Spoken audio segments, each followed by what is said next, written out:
नमस्कार। आज मैं अपने जीवन की एक सत्य घटना का जिक्र आप सभी के साथ करूंगी। वैसे ये क्या घटना है, किस तरह से घटी, ये थोड़ा अलग आपको लग सकता है क्योंकि उसमें मेरी उम्र कोई ज़्यादा नहीं थी। 9 से 12 बरस के बीच की मैं होंगी, 10 साल की लेकर के आप चल लीजिए। और जो मेरा बचपन है वो पुणे में बीता था। मेरे पिताजी पुणे में थे, उसमें उनका जो जॉब था वो पुणे में था। तो मैक्सिमम टाइम मैं बचपन में पुणे में रही। महाराष्ट्र पुणे की हम बात कर रहे हैं। उसमें उसे पुणे को पूना कॉल किया करते थे उस समय। और जो मेरे पिताजी थे उनको छुट्टी मिली, एक बार की बात है, छुट्टी मिली और उनके पैतृक गांव हमारा आना हुआ। हम पैतृक गांव आए तो जैसे आपको मालूम है कि पैतृक परिवेश या गांव का परिवेश जो होता है वो थोड़ा सा अलग रहता है और बाकी जो शहरी परिवेश है वो अलग रहता है। अभी तो काफ़ी कुछ परिवर्तित हो चुका है और गांव में भी बहुत सारी फैसिलिटीज़ हैं, ऐसा कुछ नहीं है। और मैक्सिमम लोग अब गांव में भी अकेलापन महसूस करते हैं, जैसा कि पहले गांव में नहीं हुआ करता था। ये मेरे बचपन की बात है, जब मैं करीबन 9-10 साल की रही होंगी उस समय की ये मेरी बात है। हुआ यूं कि हम पुणे से अपने पैतृक गांव लौट आए। मेरे पिताजी का जो गांव था वहाँ पे हम आए और करीबन 1-1.5 महीना हमने उसी गांव में रहना था। कुछ छुट्टियां हमने बितानी थी वहाँ पे। तो उसी समय की घटना का जिक्र हम आपके साथ अभी करेंगे कि वो सिद्ध संत थे, कोई सिद्ध योगी थे या कौन से ऐसे तत्वों से वो सिद्धि प्राप्त कर पाए थे और वो कौन थे। मैंने उनके बारे में आज तक मैं कुछ भी नहीं जान पाई कि वो कौन थे एक्चुअल में, वो था क्या था वो जो मैंने देखा उस समय। इसी घटना का हम जिक्र इसमें करेंगे। तो हम गांव लौट आए थे तो आपको पता है कि पहले गांव का परिवेश इस तरह का होता था कि महिलाएं गपशप किया करती थी, अपने घर के सारे काम एक ही किसी महिला के आंगन में करती थी, पड़ोसी के घर जाया करता था। जैसे गेहूं की छंटाई, दाल की छंटाई या मसालों का पीसना इत्यादि सारे एक घर पे करते थे। और पहेलियां भी गाया करते थे, गाने भी गाया करते थे, लोकल जो बोलियां होती हैं वो भी गाया करते थे। मतलब काफ़ी मिला जुला एक वातावरण गांव में देखने को मिल जाता था उस समय। लेकिन अभी कुछ ऐसा है नहीं। पहले ऐसा बहुत था, लोगों के घर जाते थे, उत्सव त्योहार काफ़ी अच्छे से मनाते थे, पड़ोसी में बहुत प्रेम हुआ करता था। तो यहाँ मैं विशेषतः जिक्र करना चाहूँगी अपनी चाची दादी की, जो मेरे पापा के जो पिताजी थे उनके जो भाई की जो पत्नी थी, मतलब उनकी जो चाची थी, उनका मैं जिक्र करना चाहूँगी। वो बहुत ही पूजा पाठ करने वाली एक दयालु महिला थी। उनका जो दैनिक क्रियाकलाप था वो भी बहुत अच्छा था, बिल्कुल सौम्य था, स्वाभाविक था, सात्विक था। वो एक देवी जैसी ही महसूस मुझे उस समय होती थी। और उनका जो ऑरा था वो बहुत ही शुद्ध था और उनसे कोई भी साधारणतः आकर्षित हो सकता था। जो उनको फर्स्ट टाइम कोई पहली नज़र में जो देख ले वो भी आकर्षित उनसे हो जाता था। वो इन शॉर्ट अगर हम कहें तो को देवी स्वरूपा ही उनको कहा जा सकता है। हुआ यूं कि जब हम गांव के परिवेश में लौट आए तो कुछ दिन तो मेरा मन नहीं लगा क्योंकि इतनी ज़्यादा फैसिलिटी वहाँ पे नहीं थी।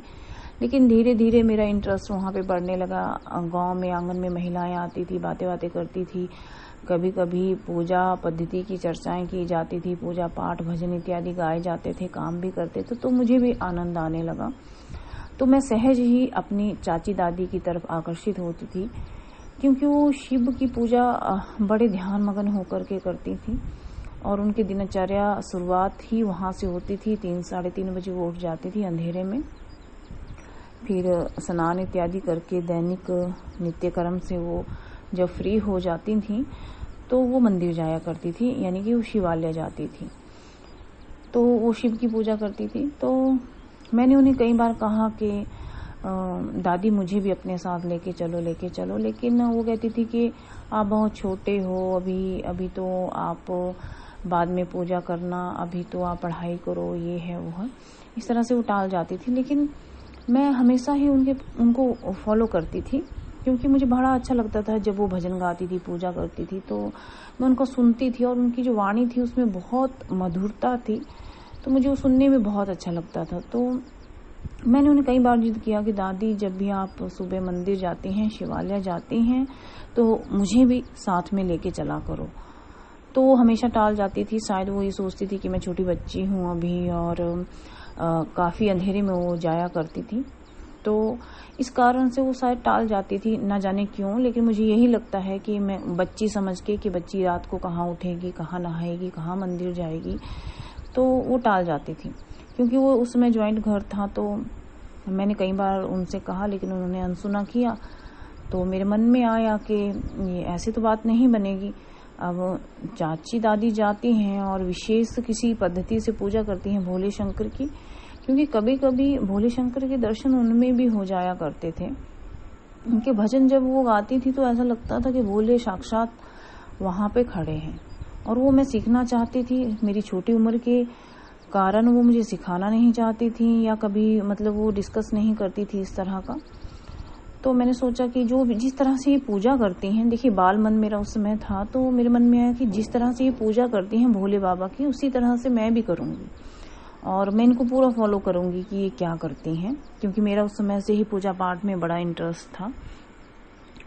तो हुआ यूं कि वो 3:30 बजे उठती थी, 4 बजे तक मंदिर चली जाती थी। तो एक दिन वो उठी और मैंने भी सोचा कि मैं भी क्या करूंगी कि जब उठूंगी तो मैं इनका ध्यान रखूंगी और मैं भी चली जाऊंगी। तो पहले जब हम रात को मैं सोई तो ठीक से मुझे नींद ही नहीं आई कि मुझे उनको फॉलो करना था कि मंदिर में जाके वो किस तरह से पूजा करती थी।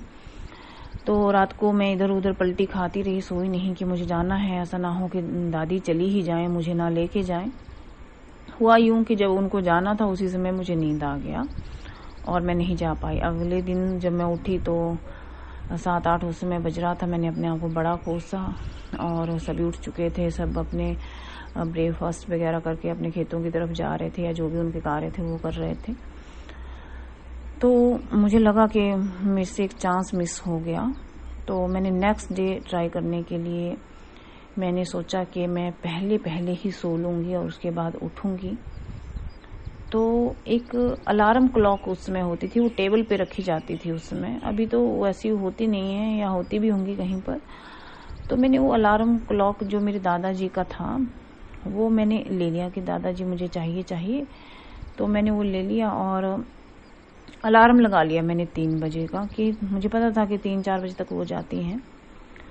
तो मैंने 3 बजे का अलार्म लगा लिया और 3 बजे वो अलार्म बजा। मैं फटाफट उठी, अपना नहाई और दादी को फॉलो करने के लिए मैं तैयार हो गई। छुप गई मैं कि मैं उनको फॉलो करूंगी अब, कि कहाँ जा रही हैं और कौन से मंदिर में जाके किस तरह से पूजा कर रही हैं।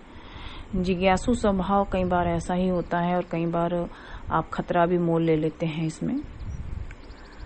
तो पता नहीं क्या हुआ, क्या मुझसे गलती हुई, लेकिन वो मंदिर के लिए निकल गई।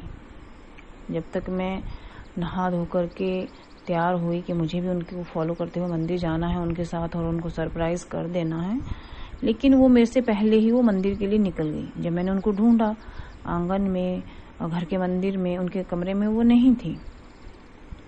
तो मुझे बड़ा दुख हुआ, हालांकि मुझे पता था कि उस वाले मंदिर में वो जाती हैं। तो मैं फटाफट उनके पीछे पीछे चलने लगी। हालांकि मुझे नहीं पता था कि वो मंदिर जा चुकी हैं, पहुंच चुकी हैं, या रास्ते में है, ऐसा कुछ भी पता नहीं था। लेकिन मुझे पता था कि वहां जाना है और वहां जाकर के मैं उनको देखूंगी, ये मेरे मन में आया और मैं चल दी। जब मैं चल दी तो अंधेरा था, काफी दूर वो मंदिर था, और आपको पता ही है कि पहल गांव में सुनसान रास्ते ज्यादा हुआ करते थे। तो हुआ क्या कि चलते चलते मैं अपने घर से कुछ ही दूरी पे आई होंगी, करीबन 500 मीटर की दूरी पे ही मैं आई होंगी, इतना ही रहा होगा, ठीक से मुझे याद नहीं है, लेकिन इतना ही रहा होगा। तो मैंने देखा कि एक कोई आदमी था, औरत था, आई डोंट नो, अंधेरा ज्यादा था लेकिन वहां हल्का सा कहीं से उजाला था, क्योंकि उस समय मैंने कुछ ज्यादा ऐसा दिमाग भी नहीं लगाया कि ये क्या है। मेरी तरफ से तो वो मेरी चाची ही थी, चाची दादी थी। तो मैंने सामने देखा करीबन कुछ 200 कदम की दूरी पे एक इंसान पद्मासन में बैठा हुआ है और वो भूमि से करीबन 9 फीट ऊपर है। पद्मासन में है और 9 फीट के ऊपर है, मतलब वो भूमि को टच नहीं कर रहा था और वो हवा में था। मुझे तो बिल्कुल यकीन ही नहीं हुआ उस समय कि ये क्या है। मैं ये देख रही थी कि आदमी तो है और ठीक से मैं अंधेरे में देख भी नहीं पा रही थी। मैं ये देख रही थी कि हाँ आदमी तो है, लेकिन वो कुछ जमीन से कुछ हवा में है, मतलब जमीन से कुछ फुट ऊपर है। जब मैं उसकी तरफ बढ़ी, मुझे तो उस समय ध्यान ही नहीं आया कि उसकी तरफ जाना चाहिए नहीं जाना चाहिए, ये कौन है। तो मैं उसकी तरफ को जैसे जैसे बढ़ने लगी, क्योंकि क्यूरोसिटी मेरे मन में आई कि कौन है, देखूं तो, और ये हवा में कैसे हैं। तो जैसे जैसे मैं उनकी तरफ बढ़ती गई वैसे वैसे उनकी ऊंचाई ऊपर की तरफ को उठते गए और वो ऊपर ऊपर और ऊपर। जब तक मैं उनके पास पहुंची तो वो एकदम से गायब हो गए। और मैं वो आज तक नहीं समझ पाई कि वो कोई सिद्ध योगी थे, कोई भूत प्रेत था या कोई सिद्ध संत थे, लेकिन वो पद्मासन में बैठे हुए थे। क्योंकि मेरी माताजी जिस आश्रम में जाया करती थी उसमें वो गुरुजी पद्मासन में अक्सर बैठते थे, तो मुझे पता था कि वो पद्मासन है। उस समय मेरी एज 9-10 साल की उसमें थी, तो उस समय मैं भी खुद पद्मासन में बैठने का 5-6 साल से ही, जब मैं 5-6 साल की थी तभी से मैं अभ्यास करती थी। तो मुझे ये सिर्फ पता चला कि वो पद्मासन में है और वो हवा में है, लेकिन वो कोई साया है, बेताल है, भूत है, सिद्ध योगी है, सिद्ध संत है, ये मुझे ज्ञात नहीं हो पाया। क्योंकि आपको पता है कि गांव बेहड़ में जो सिद्ध तांत्रिक रहते हैं या सिद्ध योगी रहते हैं, छुपा के रहते हैं। हिमालय में रहते हैं, उसी तरह से गांव बेहड़ों में, उत्तराखंड में, हिमाचल में या बाहर ऐसे इलाकों में, सतपुड़ा की पहाड़ियों में, अपना अरुणाचल में ऐसे लोग रहते ही हैं जो सिद्ध संत हैं, सिद्धियां जिन्होंने प्राप्त की हुई हैं। और वो हवा में उड़ सकते हैं, गायब हो सकते हैं, कोई चीज हवा से प्राप्त कर सकते हैं, कहीं भी पहुंच सकते हैं, टेलीपैथी कर सकते हैं, ऐसी छोटी मोटी चीजें वो कर सकते हैं। हम सभी के लिए वो चीजें जो हैं बड़ी हैं, लेकिन उनके लिए वो नॉर्मल है। तो मैंने देखा कि वो गायब हो गया और उसके बाद मैं मंदिर की तरफ चली गई। फिर तब तक मेरे मन में भय का संचार नहीं हुआ था। तो मैं मंदिर पहुंची तो जो चाची दादी थी वो पूजा करके बाहर निकल रही थी। तो मैं बोला, अरे बेटा आप यहाँ पे कैसे? तो मैंने कहा मैं तो आपके पीछे आई हूँ, पर दादी पीछे वहां पे एक आदमी था जो हवा में गायब हो गया। तो उन्होंने कहा कि चलो चलो भोले के पास बैठो, वहां पे धूना भी था। उन्होंने मुझे तिलक किया और मेरा उतारा किया और कहा पता नहीं क्या होगा, और मेरे साथ मुझे घर ले आई। और काफी मुझे डांट पड़ी सभी से कि अकेले ऐसे नहीं जाना चाहिए बाहर, ये गांव का है एरिया, बहुत सारे तांत्रिक यहाँ पे होते हैं। पता नहीं लोग क्या क्या बातें कर रहे थे, लेकिन मैंने सबको बड़ा ही आश्चर्य से और बड़े खुशी से ये बात बताई कि मैंने किसी को देखा जो हवा में उड़ रहा था और पद्मासन में वो बैठा हुआ था और वो गायब हो गया। सभी लोग मेरी चिंता कर रहे थे कि पता नहीं भूत देखा है, प्रेत देखा है, बेताल देखा है, और छोटी सी उम्र है, इस उम्र में क्या देख के आई हैं, क्या पता कोई सिद्ध तांत्रिक हो, या हो सकता है कि कोई सिद्धि प्राप्त करने की कोशिश उसमें कर रहा हो। तो ये एक सत्य घटना है जिसमें मैंने खुद, एक व्यक्ति था, तांत्रिक था या कोई योगी था, संत था, जो पद्मासन में बैठा हुआ था और कम से कम 8 से 9 फुट, देखिए मैंने फुट तो नापा नहीं उस समय, क्योंकि आइडिया है मेरा कि इतना फुट ऊपर वो जमीन से था, बाकी वो जमीन से ऊपर ऊपर उठता चला गया और वो हवा में फिर गायब हो गया। एक अदृश्य को वो प्राप्त हो गया या अदृश्य हो गया।